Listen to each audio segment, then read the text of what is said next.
दोस्तों, फिर से स्वागत है आपका।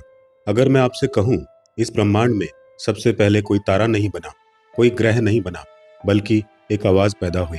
एक ऐसी आवाज जो ना किसी भाषा में थी, ना किसी शब्द में, लेकिन उसी आवाज से सब कुछ पैदा हुआ।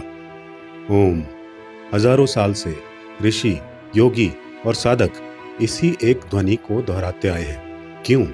क्योंकि ओम सिर्फ एक धार्मिक चिन्ह है, या फिर ये ब्रह्मांड का सबसे पुराना रहस्य है।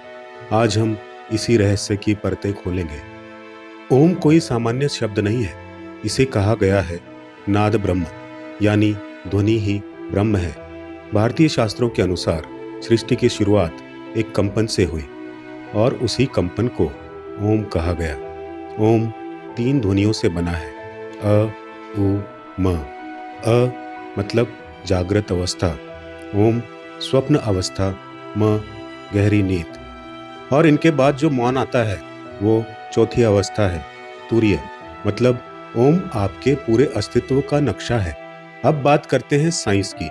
मॉडर्न साइंस कहती है हर चीज वाइब्रेशन में है। तारे, पृथ्वी, आपका शरीर, सब कुछ कंपन कर रहा है। जब वैज्ञानिकों ने ब्रह्मांड की बैकग्राउंड फ्रीक्वेंसी को रिकॉर्ड किया तो वो एक गहरी लगातार ध्वनि थी, जो कि ओम से मिलती जुलती थी। कोइंसिडेंस है, या हमारे ऋषि वो सुन पा रहे थे जो हम आज टेक्नोलॉजी से सुन रहे हैं? शायद इसलिए उपनिषद कहते हैं ओम इति एतदक्षरम इदम सर्वम, यानी ओम ही सब कुछ है। जब कोई व्यक्ति धीरे धीरे ओम का उच्चारण करता है तो आवाज सिर्फ कानों तक नहीं जाती, वो एक लहर बनकर पूरे शरीर में फैलती है। ये कंपन दिमाग को शांत करता है, डर और बेचैनी को कम करता है और मन को एकाग्र करता है। इसलिए ओम का जप ध्यान की शुरुआत माना जाता है, जैसे मन के शोर में एक गहरी खामोशी उतर आती है। क्या आपने ध्यान दिया, लगभग हर वैदिक मंत्र ओम से शुरू होता है। क्यों? क्योंकि ओम को एक की माना गया है, एक चाबी, एक ऐसी ध्वनि जो दिमाग को स्पिरिचुअल मोड में ले जाती है। जैसे दरवाजा खुलते ही मन तैयार हो जाता है गहरे ज्ञान के लिए।